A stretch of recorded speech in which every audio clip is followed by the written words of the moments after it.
Multilac, colour the world Sri Lankan. අද මේ රටේ අපි හැමෝගෙම ඉස්සරහා ප්‍රශ්නාර්ථයක් තියෙනවා. මොකක්ද මේ රටට වෙමින් තියෙන්නේ කියන ප්‍රශ්නාර්ථය. නේද? දිනපතාම ආහාර මිල ඉහළ යනවා. ඒ වගේම දිනපතාම නොඑක් අත්‍යවශ්‍ය භාණ්ඩ අතුරුදහන් වෙනවා.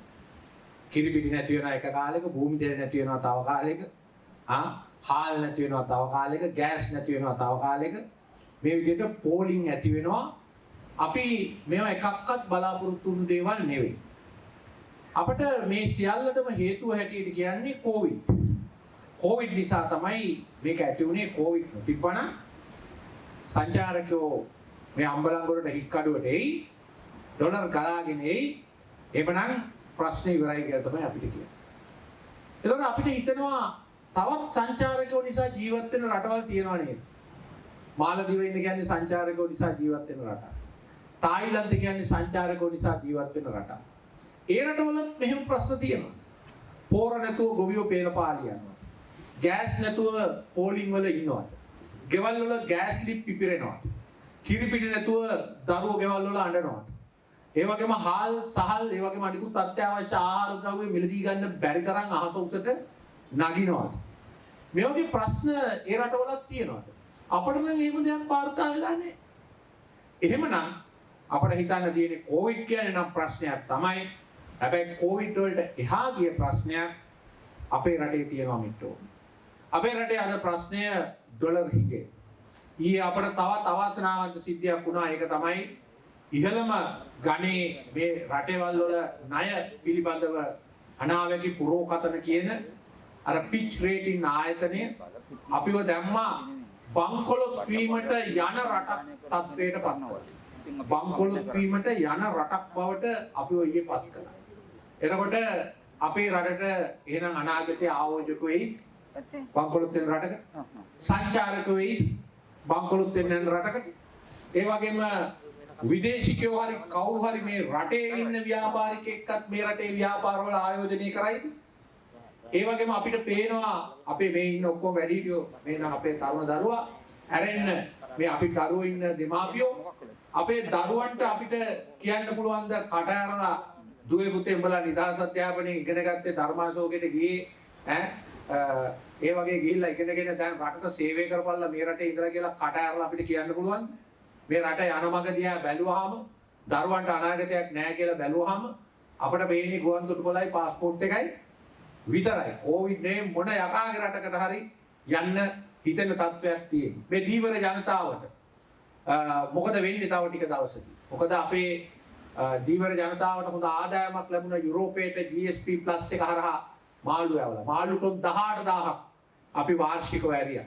දැන් ඒකටත් කන කොකා අඬාගෙන ඉන්න බව, ආයෙත් කන කොකා අඬාගෙන ඉන්න බව අපිට වාර්තා වෙලා තියෙනවා. ඉතින් මේ ඔක්කොම එක්ක මේ ඩොලර් හිඟේ, යුරෝ හිඟේ, විදේශ අරමුදල් හිඟේ ඇයි ඇති වුණේ කියන ප්‍රශ්නය අපි සොයා බැලිය යුතුයි, විසඳාගත යුතුයි මිත්‍රෝ. මේකට හේතු කීපයක් තියෙනවා. එකක් තමයි පරණ ඉඳන් එන වසර 10ක 15ක කාලේ ඉඳන් එන විශේෂයෙන්ම 2005 කාලේ ඉඳන් එන ණය ආපසු ගෙවා ගැනීමේ අර්බුදය. ඒක කොහොමද ඇති වුනේ? ඒක කරුණු කීපයක් නිසා ඇති වුණා. මොකද්ද? එකක් තමයි අපිට විදේශ ණය විවිධ ආකාරයෙන් අපි ලබා ගන්න. 0.1 පොලියට අපි ණය ගන්න. අවුරුදු 30කින් 40කින් ආපහු ගෙවන්න අපි ණය ගන්න. දැන් උදාහරණයකට අපේ අමාත්‍යාංශය කරගෙන ගියා සැහැල්ලු දුම්රිය එහෙම නැත්නම් ලයිට් රේල්වේ ප්‍රොජෙක්ට් එකක් කොළඹ. ඒක ජපන් ආධාරයක්. ඒකට ඩොලර් බිලියන 2.2ක් එහෙම නැත්නම් කෝටි 220ක් ඩොලර් අපට ලැබෙන්න නියමිතව තිබුණා අවුරුදු 3ක් ඇතුළත. ඒ වගේම ඒකේ පොලිය 0.1යි. ඒ වගේම ඒක ගෙවන්න තියෙන්නේ අවුරුදු 15කින්. ඒ කියන්නේ 2035 ගෙවන්න තියෙනවා. 2035 ඉඳනුත් තව අවුරුදු 40ක් තියෙනවා ගෙවන්න 2075 වෙනකම්. ඒතර එවැනි ණය අපි ගත්තයි කියලා රටට ණය බරක් නැහැ. මොකද අර දුම්රිය වැඩ කරන්න පටන් ගත්තාම එදා ඉඳන්ම එකෙන් ආදායම් ඉපද වෙනවා. රටේ ප්‍රවාහණයට ලොකු ශක්තියක් එකෙන් ලැබෙනවා. අන්න ඒවා තමයි ණය හා සංවර්ධනය කියන්නේ. හැබැයි අපි 100ට 7ට 8ට පොලියට ණය අරගෙන අවුරුදු 3න් 5න් ඒවා ගෙවන්න ආපහු ගෙවන්න පොරොන්දු පිට අරගෙන ඒ වයින් අපි නැව් වෙන්නේ නැති වරායවල් හැදුවොත් මොකෝ වෙන්නේ? ගුවන් යානා නැති ගුවන් තොටුපළවල් හැදුවොත් මොකද වෙන්නේ? ඒ වගේම ආදායම් ඉපද වෙන්නේ නැති අධිවේගී මාර්ග පද්ධති හැදුවොත් මොකද වෙන්නේ? ඒ වගේම අපට අධික විදියට කිසිම ආකාරයක ප්‍රයෝජනයක් නැති ක්‍රීඩා පිට්ටනි හරි සංඥා කුළුණු නෙළුම් කුළුණු එහෙම නැත්නම් සම්මන්ත්‍රණ ශාලා හැදුවොත් මොකෝ වෙන්නේ? ඒවා ඔහේ තියෙයි. ආදායමක් ඉපද වෙන්නෙත් නැහැ. ගත්ත ණය ඩබල් ට්‍රිපල් වෙලා ගෙවන්න වෙනවා. ඒ වගේම මේ සංවර්ධනයේ පිටිපස්සේ මිත්‍රවරුනි මහා භයානක ක්‍රියාවලියක් සිදු වෙමින් තියෙනවා. මටත් මේක අවබෝධ වුණේ 2010 වර්ෂයේ. අපි හැම දිනම අතිශය සතුටටපත් වෙච්ච සිදුවීමක් තමයි LTT ත්‍රස්තවාදයේ මර්ධනය වීම නේ පරාජය වීම. අපි හරි සතුටු වුණා.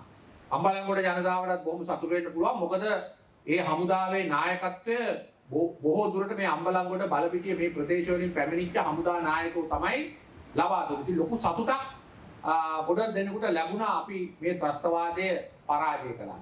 ඒ ගැන විශාල ගෞරවයක් මහින්ද රාජපක්ෂ මැතිතුමාටත් ලැබුණා. ඉතින් අපි ගියා මට මතකයි වවුනියාවට. මම ඒ කාලේ විදුලි බල ඇමති. වවුනියාවේ ඉඳන් යාපනයේට විදුලි සම්ප්‍රේෂණ පද්ධතිය අර රැහන් පද්ධතිය අදින්න මොකද ඒක කැඩිලා තිබුණේ අවුරුදු 20 ගානක්. ඉතින් මේ ප්‍රහන් පද්ධතිය ඉදි කරන්න අපිට ජපන් ආධාර හම්බ වුණා. අපි මේ වැඩපිළිවෙල දියත් කළා 2010. එදා මම මේ වගේ ජනහමුවක් පවත්වලා දෙමළ ජනතාවත් ඉන්න කතාවක් පැවැත්තුවා. කතාවක් පවත්වලා මම කිව්වා අද ඉඳන් අවුරුදු එකමාරකින් වවුනියාවේ ඉඳන් යාපනයේට විදුලි සම්ප්‍රේෂණ පද්ධතිය 132 kV යනවා. දකුණෙන් උතුරට විදුලිය යනවා. උතුරේ අපි විදුලි බලාගාරයක් ගහනවා උතුරු ජනනී කියලා. ගහලා ඒ විදුලි බලාගාරයේ විදුලිය අපි දකුණට ගේනවා. මේක තමයි නියම ජාතික සමගිය. මේක තමයි රට නියම විදියට එක්සේසත් වීම කියලා කිව්වා. එතකොට මගේ වම් අත පැත්තෙන් මම දැක්කා A9 පාර හදනවා. මම කිව්වා A9 පාර දැන් කාපට් වෙනවා පේනව නේද? මේ A9 පාර කාපට් වුණාම යාපනයෙන් දකුණට ජනතාව වෙනවා බාණ්ඩ එනවා. දකුණේ ජනතාව උතුරට යනවා බාණ්ඩ එනවා. උතුරේ ජනතාවට මෙච්චර කාලයක් භුක්ති විඳින්න නැති වෙච්ච එහා මෙහා යාමේ නිදහස දැන් ලැබෙනවා අපටත් ලැබෙනවා උතුරට යාමේ නිදහස. ඊටත් එහා පැත්තෙන් තියෙනවා යාල්දේවි දුම්රිය යන දුම්රිය මාර්ගය. මේ දුම්රිය මාර්ගයේ නැවත විවෘත වුණාම ඒකත් හැදෙනවා. අපිට පුදුමාකාර විදියට උතුරයි දකුණයි යා වෙනවා. පැය තුනෙන් කොළඹට යන්න පුළුවන්. ජනතාවට කොළඹ ඉඳන් යාපනයට එන්න පුළුවන්. ලොකු සබඳියාවක් අපට ලැබෙනවා කියලා මම කිව්වා. කියලාදී බොහොම සභාතුමෝ සතුටේ විසිර ගියා. ඊළඟ තේ එකක් බොන්න වාඩි වුණා මේ රටේ අතරත් ජීවතුන් අතර ඉන්න ඉතාලම දුම්රිය සේවයට ඉතාලම ළඟ කිට්ටු විශේෂඥයෙක් ඇවිල්ලා මට කිව්වා ආපදිතුමා රටේ එක්සේසතක් නෙවෙයි මෙතන වෙන මංකොල්ලයක් වෙන්නේ කියලා. මම කිව්වා ඒ මොකක්ද? නෑ බලන්න මේ උතුරට මේ දුම්රිය මාර්ගය හදන්නේ ඉර්කොන් කියලා ඉන්දියන් කම්පැනියක්. මේ ඉර්කොන් එකේ මේ හදන්නේ අපි ඒගොල්ලන්ට කියපු ගාන වගේ 4 ගුණයකට කියලා. මම ඔය ඇත්තද? ඒක ඇත්තද? ඔව්. ඒක ඇත්ත. මේ පාර අපි හදුවා නම් මේකෙන් 4 එකේ ගානකට අපිට හදන්න පුළුවන්කම තිබුණා. 4 ගුණයකට දීලා තියෙනවා. මම බැලුවා සාමාන්‍යයෙන් ඔය අපි තුනත් හිතන්නේ එහෙම නේද? ගමේ පාරක් කාපට් කළාම කොන්ක්‍රීට් කළාම ගල් ඇල්ලුවාම ගමේ අපේ මන්ත්‍රියා ටීఓ මහත්තයා ඔහොම උන් එකව වෙලා 10ක් 15ක් ගහයි කියලා අපි සාමාන්‍ය හිතන් ඉන්නවනේ අපි එහෙම නේද? ගහනවා එහෙම අපි හිතන්ගෙනත් ඉන්නවා. මේක යකෝ එහෙම ගිහිල්ලා නේ 100ට 400 ගිහින් ඩොලර් ණය. මන් ටිකක් බය වුණා. එතකොට තව එතන හිටියා මේ අර A9 පාර කාපට් කරන්න ගිය සමාගමේ ප්‍රධාන ඉංජිනේරු මහත්තයා එතුමත් ඊට තාම ජීවිතුනේ. මිනිහත් දිනා වෙලා ගිහුවා අපේ පාරේ තත්ත්වය ඕක තමයි කියලා. මං අහුව මොකද තත්ත්වය? මේ පාර අරන් දින්නේ හැමතුමා කැටික් කියන කම්පැනි එක. මං කිව්වා කැටික් කම්පැනි චීන කම්පැනියන්නේ ඒක ඇවිල්ලා මේ ගුවන් යානා අම්තර කොටස් ගෙන්නන කම්පැනියන්නේ. ඒක කොහොමද අනේ පාරවල් හදන්නේ? නෑ උන් තමයි අරන් දෙන්නේ උන්ට පාරවල් හදන්න බෑ. උන් මේක උපකොන්ත්‍රාත්තුවක් දීලා තියෙනවා තවත් කම්පැනි දෙකකට. ඒගොල්ලන්ට දීලා තියෙන්නේ අරකේ ගානේ 4න් එකට. එතරම් ගිහිල්ලා කියද 100ට 400. ඇත්ත වශයෙන්ම මිත්‍රවරුනි මම කොළඹ එනකම් මම කල්පනා කර මේ පාර දිගේ කී දහහක් සෙබළු ජීවිත පූජා කරන්නේ. මේ ගැන අපි කොච්චර ආඩම්බර වෙන්නේ නැද්ද? ලේ කඳුළු කොච්චර හැලෙන්නේ නැද්ද? මේ ගොඩ නැගෙන්නේ මොකද්ද? මේක ඇත්තක්ද? මේ අපි මේ මුලාවකපත් වුණාද? රට බේරගත්තයි කියපු අපේ මහා නායකයා ජාතිය අප්පච්චි මොකද්ද මේ කරන්නේ? මේක ගැන හොයලා බලන්න ඕනේ කියලා මම කල්පනා කරා. මම මාස ගාණක් වෙලාව අරගෙන මම කාලේ විදුලි බල මණ්ඩලයේ ඔය ආඩම්බරෙන් කියන පුත්තලම විදුලි බලාගාරය, ඒ වගේම මේ දක්ෂිණ අධිවේගී මාර්ගය, ඒ වෙනකොට ඉදිවෙමින් තිබිච්ච කඩවත කෙරවල පිටිය අධිවේගී මාර්ගය, මාතර ඉඳන් බෙලියත්තට ඉදිවෙමින් තිබිච්ච දුම්රිය මාර්ගය, හම්බන්තොට වරාය, ඒ වගේම මත්තල ගුවන්තොටුපොළ, සූරියවැව ක්‍රිකට් ක්‍රීඩාංගණය, ඒ වගේම අර සම්මන්ත්‍රණ ශාලාව, මෙකී නොකී සියලුම දේවල් වල වියදම් මං මාස 3-4ක් හොයාගත්තා මිට්ටෝ. හොයාගත්තා මට තේරුනේ යකෝ මේ කියපු එක සම්පූර්ණ ඇත්ත නේද කියලා. මං ගිහිල්ලා මහින්ද රාජපක්ෂ මහත්තයා හම්බුණා. හම්බෙලා එතුමාට මේක කිව්වා. එතුමා මාව වැඩි ගණන් ගත්තේ නැහැ. වෙනදා හොඳින් කතා කරන අපේ ජනාධිපතිතුමා මාව ගණන් ගත්තේ නැහැ. ඔක ලියලා එවන්න බැරිද මල්ලි කියලා. මං දුන්නා කැබිනට් පත්‍රිකාවක් හැටම ලියලා මං එතුමාට දුන්නා. මං හිතුවා මේක ගැන පරීක්ෂණයක් කරයි කියලා. පරීක්ෂණය කොහොම වෙතත් ඉදා ඉඳන් මට අමාත්‍යාංශේ කරන්න දුන්නේ නැහැ. මට මේක පස්සේ තේරුණා. තේරලා මං එතුමාට ආයිබෝම් කියලා අමාත්‍යාංශේ දාලා මම ගියා. මොකටද අනේ ගහගන්නේ. හැබැයි මම තීරණය කළා මේක රටට කියන්න ඕනේ කියලා. ඒ අනුව 2013 මම මේ කෘතිය ලිව්වා මේ චූටි පොතක් මේක. ආලා පාළු ආර්ථිකය. මමවත් හිතුවේ නෑ අවුරුදු 8ක් යනකොට මේ පොත මෙච්චරවම් ප්‍රයෝජනවත් පොතක් වෙයි කියලා.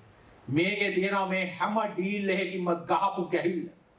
මේ රට නන්නතර වෙන්න ණය ගෙවා ගන්න බැරි තත්වයකටපත් වෙන්න මේ සංවර්ධනය ආපු හැටි ගැන මේකේ තියෙනවා මිත්‍රෝ. මේ පොතේ පිටපත් 45000ක් මෛත්‍රීපාල සිරිසේන මහත්තයාගේ කැම්පේන් එකේ විකුණුණා. මට ආදායමක් තිබුණේ නැහැ. නමුත් මේක විකුණුණා. මිනිස්සු මේක දැක්කා. සිරිසේන මහත්තයාගේ ජනාධිපති වරණේදී මම හිතන්නේ කීප දෙනෙක්ම ඡන්දෙ දෙන්න මේ පොතේ කරුණු හේතු භූත වුණා. මොකද රට බේරගත්තයි කිව්වට ඒ බේරගත්ත රට මේ විදිහේ කොල්ලයකනම් යන්නේ මොන වගේ තත්ත්වයක් උදා වේද කියන බිය වේදනාව දැනුගත් මිනිස්සු අතරට ආවා. ඒ වගේම ඒ නව රජයේ බලයටපත් වුණාම සිරිසේන මහත්තයාට මම තවදුරටත් විශ්ලේෂණය කළා කිව්වා මේ අරන් තියෙන ණය දෙතුන් ගුණේ වෙලා එනවා අපේ ඔළුවට. ඒ නිසා මේ ණය ගෙවන වැඩපිළිවෙලක් නැතුව විධිමත් පාලනය ගෙනියන්න එපා. මේක අමාරුව වැටෙනවා කියලා මම මේ කෘතිය ලියුවා. බලන්න මේකේ නම. මේක ලිව්වේ 2016 දී. මූල්‍ය අගාධයක් ඉදිරියේ වලක වැටෙන්න යන්නේ කියලා තියෙනවා. ගොඩ එන්න බැරි වලක වැටෙන්න යන්නේ කියලා තියෙනවා. මේක ලියලා මම අනතුරු ඇඟෙව්වා. අපේ සමහර කට්ටිය ඒක තේරුම් ගත්තා. සමහර කට්ටියට තේරුනේ නැහැ. සමහර කට්ටිය තේරුම් ගත්තත් ගණන් නොගෙන හිටියා. දැන් අපි හැමෝම මේ රට බංකොලොත් වෙන්න යන බව දැන් හරිම පැහැදිලියි. කොටින්ම මේ පාර අයවැය ඉදිරිපත් කළා බැසිල් රාජපක්ෂ මහත්තයා. ඒක හැටියට ආණ්ඩුවේ වියදම බිලියන 5200යි. ඒ වගේම ආදායම බිලියන 2200යි. ඒක කවදාකවත් මේ රටේ වෙන්නේ නැහැ. මේ රටේ සත්‍ය ගරුක ආදායම බිලියන 1600යි මේ අවුරුද්දේ. ගබන අවුරුද්දේ 2022 ඒක තමයි ඇත්ත. මේ සරලම අර්ථයෙන් කිව්වොත් මෙන්න මෙච්චරයි. 1.60ක් තියෙනවා අතේ 5.20ක් වියදම් කරන්න තියෙනවා. නිකන් හිතන්න ඕන පුංචි බිස්නස් එකක් ඔන්න මිනිහෙකුට 1.60ක ආදායමක් අතේ තියාගෙන 5.20ක් වියදම් කරන්න තියෙනවා. මේක මහා පළල් ණය කන්දක්. එතකොට මේ හිස්තැන පුරවන්නේ කොහොමද? මේ ඉතුරු හිස්තැන පුරවන්නේ කොහොමද? මේ හිස්තැනේ තියෙනවා රුපියල් ණය වගේකුත් ඩොලර් ණය වගේ. රුපියල් ණය පියවන්න ක්‍රමයක් නැහැ. මොකද කරන්නේ? කවුරුත් දන්නවා බියගම ෆැක්ටරියට ඕඩර් එක යවනවා සල්ලි අච්චු ගන්න. එසේ මෙසේ අච්චු ගහිලා නේ මිත්‍රෝනේ අච්චු ගන්න. ඉතිහාසයේ කවදාකවත් නොවිච්ච අච්චු ගහිලා අච්චු ගන්න. ඒ සල්ලි ටික වෙළඳපොළට ආවම බඩු බිල නිකම්ම ඉහළයි. ඊළඟට ඩොලර් ණය පියවන්න විදියක් නැහැ. ඩොලර් නැහැ. මොකද කරන්නේ?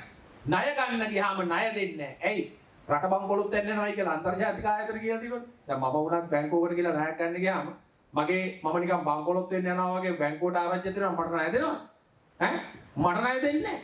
ඒ වගේ තමයි ජාත්‍යන්තර ලෝකෙත් විශ්වාසය කඩා වැටෙනවා මට ණය දෙන්නේ නැහැ. අන්නේ ප්‍රශ්නයද ඇවිල්ලා තියෙන්නේ. ණය දෙන්නේ නැහැ. දැන් මොකද ණය දෙන්නේ නැත්තම් මොකද දැන් අපි කරන්නේ? පිටරටින් බඩු ගේන එක කපාගෙන යනවා. මුලින්ම නැවතුවා වාහන ගෙන්නිල්ල. අමතර කොටස් ගෙන්නිල්ල. අත්‍යවශ්‍ය නොවන භාණ්ඩ කියලා භාණ්ඩ 562ක් නැවැත්තුවා. පෝර ගෙන්නන එක නැවැත්තුවා. රසායන ද්‍රව්‍ය ගේන එක නැවැත්තුවා. අද වෙනකොට ඖෂධ ගෙන්නන එක නවත්තලා තියෙනවා සැලකිය යුතු ප්‍රමාණයකින්. ඉන්ධන ගේන එක පාලනය වෙමින් තියෙනවා. ගෑස් ගේන එක පාලනය වෙමින් තියෙනවා. ගල් අඟුරු ගේන එක පාලනය වෙමින් තියෙනවා. ඒ වගේම තමයි සමහර ටෙන්ඩර් දැම්මම එක එකක්වත් එන්නේ නැහැ. දැන් ගල් අඟුරු ටෙන්ඩරේට කවුරුවත් ආවේ නැහැ. මුල වටේ. තෙල් ටෙන්ඩරේට කවුරුවත් එන්නේ නැතුව පිරිපහදුව වැහුණා. දැන් පිරිපහදුව දුවනවා. මම කියනවා ජනවාරි මාසේ මුල සතියේ පිරිපහදුව ආයි වැහෙනවා. ටෙන්ඩරේට කවුරුත් නැහැ. බංකොලොත් වෙන රටක LC ඇරියට ණයවර ලිපි ඇරියට ඒ ණයවර ලිපි වලට පිළිතුරු දෙන්න ප්‍රතිචාර දෙන්න කිසිම ජාත්‍යන්තර බැංකුවක් ඉදිරිපත් වෙන්නේ නැහැ මිත්‍රෝ. ඒක තමයි ඇත්ත. ඒ නිසා අපි භයානක වලකට වැටෙමින් යන්නේ. මේක තව අවුරුදු ගාණක් යන ප්‍රශ්නයක් එහෙම නෙමෙයි. නිකම් බැලුමට ගෝඨාභය මහත්තයාට තව අවුරුදු 3ක් කාණ්ඩු කරන්න පුළුවන්. මේ පාර්ලිමේන්තුවර තව අවුරුදු 4ක් කාණ්ඩු කරන්න පුළුවන්. හැබැයි එච්චර කල් යන්නේ නැහැ. මේ ඊළඟ මාසේ පන්නගන්නේ කොහොමද කියන ප්‍රශ්නේ තමයි අද අපිට ඇවිල්ලා තියෙන්නේ. ඒ තරමට මේ ප්‍රශ්නය උග්‍ර වෙලා ඉඳලා තියෙනවා. ඒ වගේම මේ අද අපේ තියෙන ප්‍රශ්න ගණනාවකට මේ ගෝඨාභය මහත්තයාගේ ඇතැම් පියවර, මහින්ද මහත්තයාගේ ඇතැම් පියවර, මේ මුදල් ඇමතිතුමා බසිල් රාජපක්ෂ මහත්තයාගේ ඇතැම් පියවර හේතුභූත වෙලා තියෙනවා. අපි රතු කොඩිය උස්සලා තියෙන අවස්ථා ගානක රතු කොඩිය. මොකක්ද මේ රතු කොඩිය? මිනිසුගේ විශ්වාසය බිඳ වැටෙන රතු කොඩිය. මේ ජාත්‍යන්තර වශයෙන් උත් ජාතික වශයෙන් උත් අපි රතු කොඩි උස්සලා තියෙනවා. පළමුවෙන්ම ගෝඨාභය රාජපක්ෂ මැතිතුමා බලයට වහාම මොකද කළේ? රතු කොඩියක් ඉස්සුවා දෙසැම්බර් 1 වෙනිදා. ඒ මොකද කළේ? ඉහළම ගණේ ධන කුවේරයින්ට දීලා තිබිච්ච බදු ඒවා ඉවත් කළා දැවැන්ත බදු සහනයක් දුන්නා. ඒ විතර නෙමෙයි බදු සහනය නිසා ආණ්ඩුවේ ආදායමෙන් 40%ක් පහෙන් දෙකක් නැති වුණා. නැති වුණාම අර අන්තර්ජාතික ආයතන ඔක්කොම කල්පනා කළා ලංකාවට දැන් ණය ගෙවා ගන්න සල්ලි නැති වෙන්නයි යන්නේ කියලා නේද? පටස් කාලා අපිව පහලට දැම්මා. අන්න එක රතු කොඩියක් ඉස්සුවා. ඊළඟට එතුමා තව රතු කොඩියක් ඉස්සුවා. ඒක තමයි මේ රටට සහන දායි ණය දීපු වැදගත් ව්‍යාපෘති 323ක් නැවැත්තුවා. මොනවද? අර ජපානයෙන් දීපු සැහැල්ලු දුම්රිය ව්‍යාපාර. ආසියානු සංවර්ධන බැංකුවෙන් දීපු ඒ මරදාන ඉඳන් හෝමගමට දුම්රිය ව්‍යාපෘති, විදුලි දුම්රිය ව්‍යාපෘති. ඊළඟට කොරියානු ආණ්ඩුවෙන් තාක්ෂණ නගරයක් හදලා 80000කට උපාධි දෙන්න තාක්ෂණය පුහුණු කරන්න හදපු තාක්ෂණ නගර ව්‍යාපෘති කොරියානු ආධාරය. ඊළඟට කොළඹ නගරයේ බිම්ගත ජාල පද්ධතිය විදුලි බල මණ්ඩලයෙන් හදන්න දීපු ණය. මේ වගේ ව්‍යාපෘති 323ක් නවත්තලා 24000ක් පාරට දැම්මා. සේවකයෝ. පටන් ගත්තේ එහෙම. මොකද්ද මේකෙන් අන්තර්ජාතික ප්‍රජාවට දෙන පණිවිඩය මොකක්ද? ලංකාවේ මොනෝ ව්‍යාපෘතියක්වත් සාධාරණව කරන්න පුළුවන් තැන නෙවෙයි කියන්නේ. කිසිම අන්තර්ජාතික ආයතනයක් ඊට පස්සේ ඉදිරිපත් වෙන්නේ නැහැ. එච්චරයි. අන්න දෙවෙනි රතු කොඩිය ඉස්සුවා. තුන්වෙනි රතු කොඩියත් ඉස්සුවා. ඒක තමයි අපි අමාරුවේ වැටිච්ච වෙලාවේ 2017 ණය ගෙවා ගන්න බැරුව ජාත්‍යන්තර මූල්‍ය අරමුදලේ ප්‍රෝග්‍රෑම් එකක් ලංකාවේ ක්‍රියාත්මක වුණා. ඒ ක්‍රියාත්මක වීමෙන් තමයි යම් ප්‍රමාණයකට විදේශීය වෙළඳපොළෙන් ණය ආපසු ගැනීමේ හැකියාවක් අපට ලැබුණේ. එතකොට අපිට තිබුණ අවශ්‍ය නම් මේ ප්‍රෝග්‍රෑම් එක තව අවුරුද්දකට මාසෙක 6කට නැත්නම් අවුරුදු 2කට කල් දාගන්න. වහාම ඒ ප්‍රෝග්‍රෑම් එක ඉවර වෙන්න තිබිච්ච 2020 ජුනි මාසේ IMF එක පයින් ගහලා එකට දැම්මා. මේක ඇමරිකන් කුමන්ත්‍රණයක් කියලා එහෙම කිව්වා. ඇත්ත කතාව මොකක්ද? ඔයා IMF එක දිනනකොට මිත්‍රෝරනේ හොරකම් කරන්න බෑ. ඔක ඇත්ත කතාව. ඒක එළියට දාගත්තේ ඒකයි. වෙන ලොකු හේතුවක් මත නෙවෙයි. මොකද මහින්ද රාජපක්ෂ මහත්තයාම අමාරුවේ වැටිලා ඔයා IMF එකට ගියා 2008 දී. එහෙනම් ඒක දැන් නොයන්න ඉන්න හේතුවක් නැහැ. අන්න තුන්වෙනි රතු කොඩිය දැම්මා. ඊළඟට හතරවෙනි රතු කොඩිය මොකද්ද? මේ රටේ නීතිය ක්‍රියාත්මක වෙන්නේ නැහැ. අවනීතිය ක්‍රියාත්මක වෙන බව ලෝකෙටම පෙන්නලා දුන්නා. පිරිසිදු පැහැදිලි දූෂණ චෝදනා තියෙන නඩු 75ක් නිදොස් කොට නිදහස් කළ එළියට දැම්මා. ඊළඟට කිසිම ආකාරයකට චෝදනාවක් ඇටියට නැති මිනිස්සුන්ව හිරේ දැම්මා. 19 වෙනි සංශෝධනය අවශ්‍ය කළා 20 වෙනි සංශෝධනය ගෙනල්ලා අධිකරණයේ පත් කිරීම බලය ජනාධිපති අතට ගත්තා. රටේ නීතිය ක්‍රියාත්මක වෙන්නේ නැති බව පැහැදිලි වුණා. පොලිසිය පිස්සු කෙලින්න පටන් ගත්තා. රාජ් පොලිසියට නිකම් මේ ගුරුවරු ටෙලිෆෝන් පණිවිඩ දුන්නයි කොහම අරන් ගියා.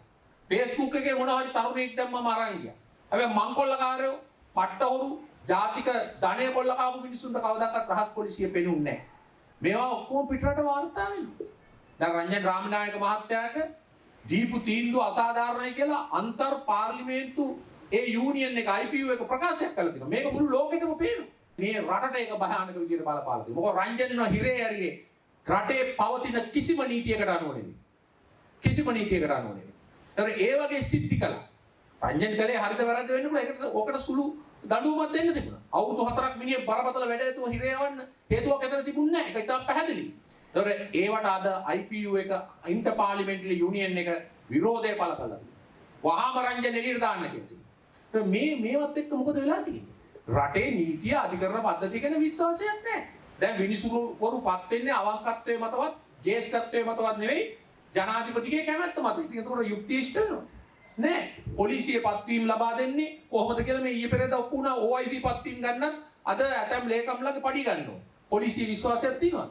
නෑ. හැම රජයේ පත්වීමකටම හමුදා නිලධාරීන් දැම්මම ඒ ගැන ලෝකෙ මිනිසුන්ට වෙන්නේ කොහොමද? උඩ ඉඳන් පහළට ජෙනරාල්ලා. යකෝ මේක හමුදා පාලනයක් තියෙන රටක් ප්‍රජාතන්ත්‍රවාදයක් නෙවෙයි කියලා තමයි පේන්නේ. ඉතින් මේ සියල්ලත් එක්ක රට ගැන තිබිච්ච රටේ නීතිය ගැන තිබිච්ච විශ්වාසය නැති කරගත්තා. අන්න පස්වෙනි රතු කොඩියත් උස්සගත්තා. හරි? ඉතින් මිත්‍රෝනි කොහොමද රටක් කරන්නේ? අපි මුලින්ම මේ රට හදන්න උන්නා. මේ රට මුලින්ම අපි මේ රට ගලව ගන්න උන්නම් බංකොලොත් භාවයෙන්. ඔය උස්සපු රතු කොඩි පහ මොකද කරන්න ඕනේ? පහළට දාන්න. පහළට දාලා කොළ කොඩි පහක් උස්ස ගන්න. එහෙම වුණොත් තමයි අපිට පුළුවන් වෙන්නේ යුරෝපා සංගමයෙන් මේ දීවරයින්ගේ මේ ඊළඟ GSP+ සහනය එක්ක අර මාළු ටොන් 18000 බලපිටිය අම්බලන්ගොඩ දීවරයාගේ මාළු ටික නැවත වතාවක් යුරෝපා සංගමයට යවන්න. ඒ වගේම විදේශවල තියෙන ධනය අරගෙන අපේ දරුවට කිරිපිටි ටික දෙන්න, කෑම ටික දෙන්න, ගෑස් ටික දෙන්න, විදුලියට ගල් අඟුරු ටික ගේන්න, පාරේ දුවන්න තෙල් ටික ගේන්න අපිට පුළුවන්කම ලැබෙන්නේ එහෙමයි. එහෙම නැතුව වෙන කිසිම ක්‍රමයක් මෙතන නැහැ. අර රතු කොඩි පහ වෙනුවට කොළ කොඩි පහ උස්සන්නම ඕන මිත්‍රෝ. The News Reporter වාරණයෙන් තොර අපක්ෂපාතී වාර්තාකරණය. Multilac, Colour the World Sri Lankan.